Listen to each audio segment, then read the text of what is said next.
My name is Sylvia Ibarra Delgado, and I'm the Managing Director of Multilingual Learner Services at KIPP Chicago.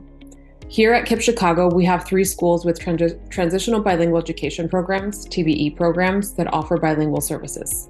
We also have 5 campuses with Transitional Program of Instruction, TPI, that offer ESL services. For this reason, the leading programs that accelerate language and foundational literacy quick guide is useful for my specific role as I differentiate each school's specific needs. My name is Sandra Prades-Bertran. In my position as an early literacy coach in California, in a district where the majority of students are multilingual learners like myself, I always urge the leaders to check in with their multilingual learner students' performance and participation in classes.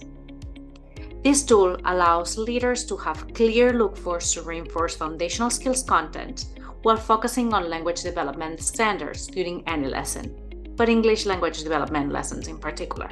For example, the guide provides ways for teachers to connect foundational literacy skills to language objectives. The sentence frames provided could be applied to different language domains like speaking and writing, and are an effective reminder that all lessons should have both a content objective and a language objective.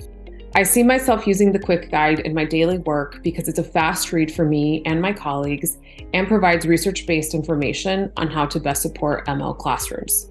The guide alleviates me having to find multiple sources to support my initiatives since it already synthesizes and lists several reputable resources. It also offers topics for collaborative learning and planning in Title III schools in regards to language objectives. As a coach, I can see myself using this tool in multiple ways.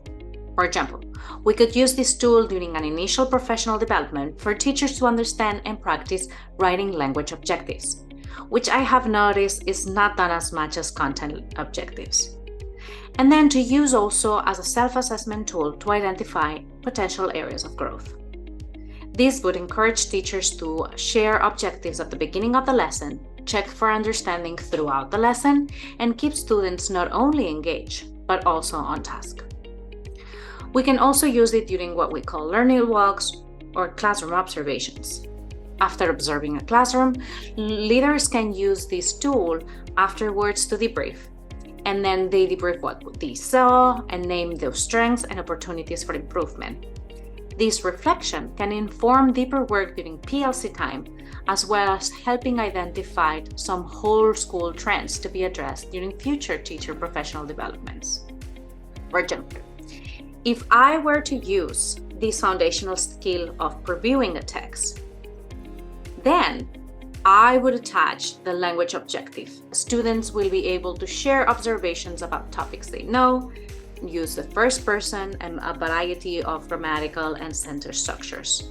Then I can provide some sample student language frames or supports like, I think this book is about blank because blank, or what I know or what I think about whatever topic is blank.